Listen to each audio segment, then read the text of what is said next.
Hello and welcome to day one of my countdown to 2026. I've challenged myself to paint every day this month.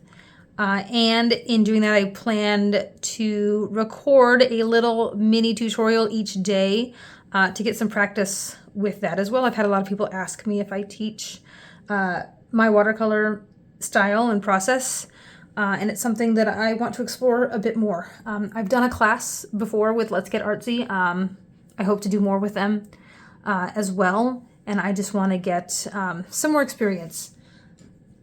And so we're going to start very, very simple. I paint in a realistic kind of style. And it takes quite a while to paint my paintings. So we're going small and more simple than I usually would, just to kind of build up. Excuse me. I apologize for that. So I have some water here. I have my spray bottle to activate my paints. If they're sitting around and they're dry, if you haven't used them in a while, you want to get them all wet so that it's easier to pick up the paint. Right now I'm using a 000 round brush, kind of like a liner brush, just to get some really, really fine branch details on our pine tree. You could also use a round that has a nice point. This is my Polina Bright brush. I believe it's the 0. It's hard to say, it's rubbed off. I use this one a lot. One of my favorites. That would also work, but just for now, we're gonna start really, really small. I'm using my travel palette here that has some of my favorite colors that I use on a regular basis. My greens are Daniel Smith Undersea Green, which is a more olivey green. It's one of my favorites that I reach for. I also really love the Daniel Smith Perline Green, which is this darker, more pine tree type one. And we're actually going to use a little bit of both just to have some variation. Or at least you can use whichever greens or any color really. Your pine tree does not have to be green. You can make it however you want. We're just going to take a small line down the middle of the page just to kind of give us an idea of where our trunk is.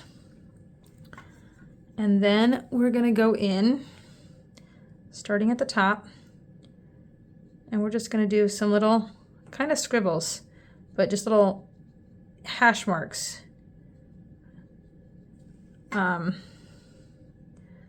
In different directions. You're going to skip a few places, leave some white space, and as you go down the tree, you want to extend those marks out just a bit more, so that as you're going down the tree, it looks like, you know, your typical pine tree where it gets more full on the longer branches closer to the bottom of the tree. You can leave some spaces. You can have some branches shorter than others. If you see pine trees in real life, they are not completely symmetrical. I try to do that in my paintings, but they do tend to, our brain wants to create patterns. It's something I've learned a lot with practicing. And without you even realizing it, you may be creating symmetry in your tree. And so you actually have to work hard to make sure you're not doing that. And so I know when I'm painting mine, they just gradually get bigger as you go down. And it looks a little less realistic that way. I'm actually going to add a touch more. That we'll add in some more darker shadows in a bit. It's good to lay down our basic color first, and then we can go back in. Sorry, and I grab a little bit of water, dip in some more of my paint. I want to make sure my brush is the right consistency. I tap off on the side of my brush or my water jug.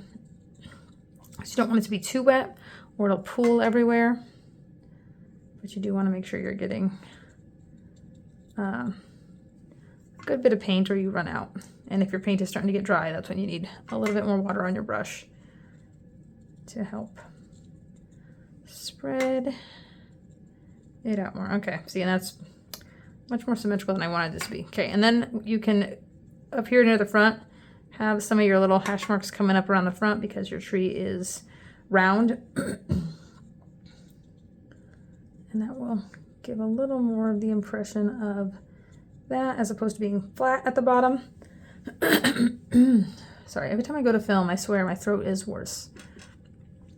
I'm grabbing some more there of the Perlene green, and I'm going through and I'm just adding little bits of darker areas, some shadow, especially at the base of what might be a branch.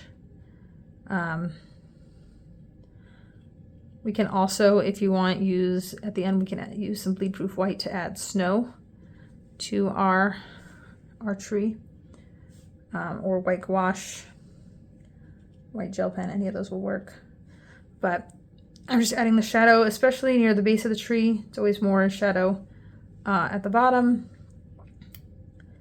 And then, yeah, just some scribbles. And you don't want to fill it all in with the dark, or then you're going to lose your lights and your darks. You want to have some light areas. You can even get just a wet brush, dry it a bit on, sorry, trying to make sure you can see. Dry it a bit on your paper towel or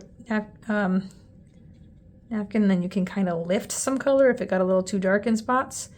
Careful though, because it can leave lines in there. It's better to just start light and then add the darks as you build up.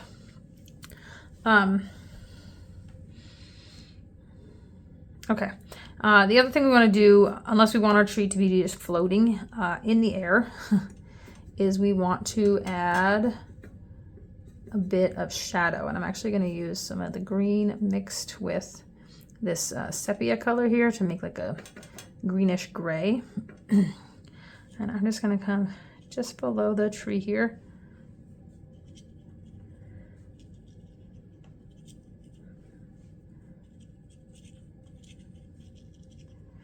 And I'm just pulling some of that color out to make a bit of shadow on the ground.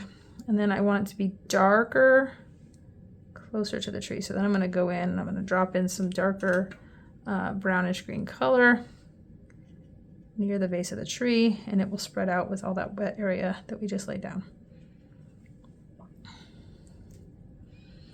Okay, and that right there is, you know, a pine tree, and you can leave it like that if you want, or if you want, we can add some snow. Before we do that, we do want to make sure that this is mostly dry. And then you're going to want a white. Either you can use a gel pen. Bleed proof white is my favorite. I like how it works. This is Dr. P.H. Martin's bleed proof white. You can also use white gouache. Just make sure it's not the acrylic gouache. Although, if you're done with your painting and this is the last step you're doing, you can use acrylic paint or acrylic gouache, but acrylic gouache does not reactivate with water like this regular gouache will. This is like an opaque, kind of like an opaque watercolor. And it's nice because if you want to add in your white and then maybe add some shadows in there, these are both water-based, and you can add some color over that and it will still work similar to watercolor. So let me just pause the video for a moment. You can take a break, let yours dry, get a snack, do whatever you need to do. This is a fairly quick tutorial, so you may not need a snack. But, and I will come back in just a moment, and we'll do the white on our branches, and then we'll be done. Okay, I'm back. It really doesn't take all that long for this to dry. It's small. We didn't use a whole lot of water to begin with. It depends on your paper and your environment. Before you start painting, just kind of check.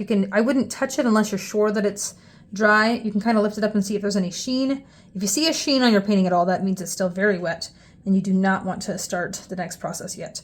If it looks mostly dry, you can kind of feel just slightly above it. If it feels a little colder, then it's still pretty damp. If you're pretty sure that it's dry, you can kind of touch it and make sure that nothing's coming up. But if it is still wet, you will lift up some of the watercolor and it could cause an effect that you don't want. So just be careful with that. Mine is fairly dry, excuse me. So I'm going to go ahead and get us started on just adding a little bit of snow to our branches. So I've got my bleed proof white. I'm going to get a little bit of water on my brush to pick it up. It's touch of blue in here from a previous time. I try to keep it clean, but it doesn't always work. And then we're just gonna go like find a branch and just like right on top of the branch, just add in a little bit of snow. We're gonna go, you wanna kind of scribble it on, make it look a little like a pile, closer to the edges, but it's also, the snow would land on the front of the tree as well. And so it might cross like near the middle there in some areas. And you're just gonna kind of drop it on there. We can add in some shadows on our branches as well after we're done with the white. We already created some shadows, but if we didn't get enough shadow, there might be some shadow underneath each little bit of snow. So you're just going to put kind of just little clumps of snow sitting on the branches.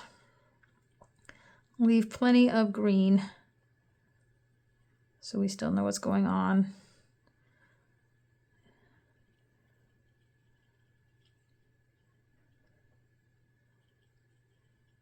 Normally I would look like at a reference photo when I'm doing this.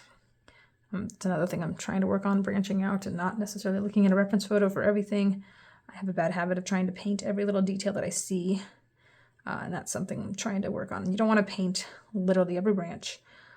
You want to just give the impression of the branches, and we're giving the impression of snow on these branches.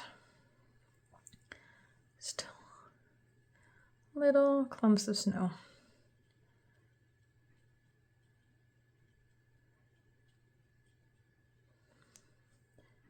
And out here there would probably be a little bit more. Okay. Another thing we could do is do some splatter, but it would typically show up better if we did a colored background, which we might do a little bit of tomorrow. Tomorrow we're going to take our pine tree and we're going to put it in a snow globe. And so we'll experiment some more with some of the paint splatter there. Okay. And so did my bleed proof white. If we want to add a little bit of the shadow underneath the snow, be very careful if it's still wet, like we just did it. I'm adding a little bit of sepia to my pearling green, and I'm just going to go right under some of that snow we just added and just make it a little bit darker. Because, you know, wherever the snow is sitting, it would cause a bit of a shadow. There wouldn't be as much light there. Not too much, just a hint. I'll rinse my brush, dab it off, and then kind of spread some of that color out away from the snow.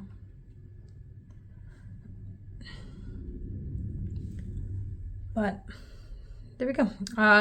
And that's it. You could add more pine trees if you wanted in the distance, behind it, like it's a little clump of a pine tree, but this is day one, very basic pine tree with a little bit of snow. You could add ornaments on them if you wanted, make it a decorated pine tree, use some color. But maybe we'll experiment more with that tomorrow when we do the snow globe. So thank you so much for joining me. I hope you had fun. Let me know if you have any tips or tricks or complaints. Like I said, I'm learning how to teach, and constructive criticism is appreciated. And see you tomorrow. Thanks.